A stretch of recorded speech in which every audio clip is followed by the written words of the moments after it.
Hey everyone, welcome back to my channel. It's my Journey Canada vlog. Ito na nga yung sinasabi ko nung nakaraan na yung inflation na nangyari dito sa Canada.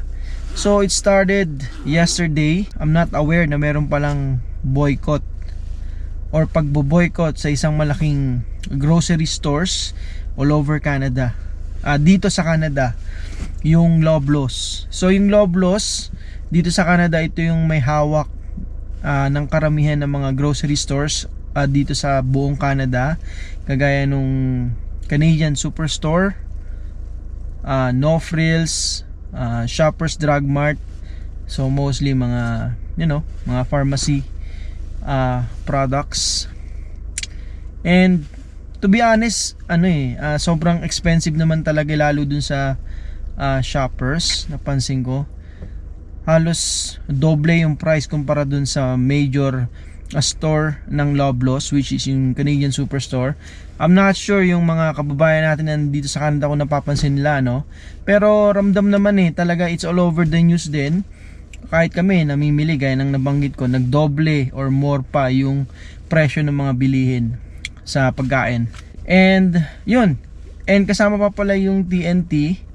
Yung TNT, Taiwanese grocery supermarket. Included na yung mga bilihin ng mga pagkain dito. Madalas kami pumupunta doon kasi nga marami ring mga deals. And yung mga gulay, and then yung mga Asian products. So part siya nitong Loblaws group of companies. So pupunta ako ngayon doon and we'll see. And yeah, actually mapapansin mo na kung nandito ka sa Canada, talagang nagtaas yung mga presyo. So pupunta ako dun sa Superstore, may bibilin din kasi ako. So papakita ko sa inyo yung ibang produce or groceries, yung presyo, and para ma-compare nyo and makita nyo kung gaano kataas, or I'm not sure if you can compare yung before and after price or yung current price. So yeah, let's see. Based on news, they got a profit already of more than 10% last year, first quarter pa lang nitong taon. And they earned over $400 million already. There's no way for them to increase that much price of their groceries or items. So kaya iniengganyo ng mga Canadians or locals dito ngayon sa Canada to support yung mga local market instead of these big companies nga na Loblaws. And we'll see. Yeah, check natin sa store kung ano bang kaganapan.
Hello ate, kumusta po? Busy ba?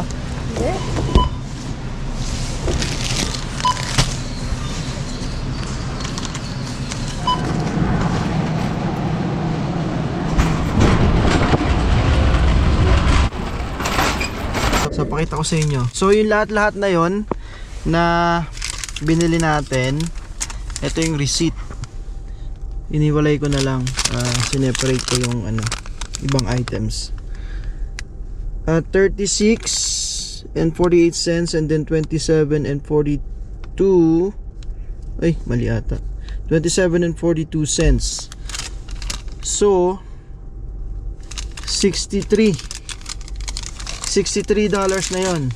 So kung i-convert natin yan in pesos, 63 times palitan yan, alam ko nasa 41 41 in pesos. Ayan 2,583 in pesos. I don't know kung kayo mga nandito sa Canada, mga viewers, pero ako nalalakihan ako doon kasi dati hindi naman ganyang kamahal Grabe yung tinaas ng presyo. Yung ibang snacks nga dyan, yung mga branded like yung Ruffles, Lay's, ang isang 200 grams na chips pumapalo na ngayon na 4.79 something. Dati nasa 2.79 lang yan, $3 Kahit sabihin mong $1 or $2 increase siya, malaki pa rin yan. I don't know, sa mga andito ngayon sa Canada, maybe ma-realize nyo or ma-compare nyo, halos talaga, mapapansin nyo na nagtaasan talaga yung presyo. At as I've noticed, onti talaga yung ngayon, yung tao. Saka mostly pagka pumupunta ako dyan ng ito ngayon, Friday, mga gantong oras, 3 PM onwards, onti yung stocks, lalo yung mga produce, strawberries, fruits, vegetables. Pero ngayon fully stock onti yung customer na mga namimili. And we'll see by Saturday, especially Sunday, family day, talagang sobrang busy, so malalaman natin. Pero ang Canadian kasi pagka nag-support ng mga ganito yan, talagang fully support sila So yun, hopefully magkaroon nga ng pagbabago. This will be a long month boycott na mangyayari. Sabi nila the whole month of May, pero baka magtuloy-tuloy na to. Hopefully may changes. Pero kasi wala masyadong competition dito nakalaban yung mga itong big grocery company. Mostly all over Canada is Loblaws. Ayun nga, meron Walmart lang, and then yun, I don't know. Kasi yung ibang kalaban niya na ibang company mahal din like yung Sobeys, and then pa ba, Asian Store, lalo sa Seafood City sa northeast ng Calgary, sobrang mamahal din. And sabi nila wag silang sisihin, it is all because of federal government, kung nung mga ini-impose sa kanila ng mga tax or additional pay or whatsoever, kaya naipapasa sa amin. So hopefully mabago at bumaba nga yung prices ng mga groceries, ng mga bilihin dito sa Canada because of this boycott, and magsilbing way para ma-realize nila na sana hindi naman sinasabay sa mahal na mga bilihin, ng insurance and everything. And yeah, we'll see kung ano magiging update nito after a month or few months.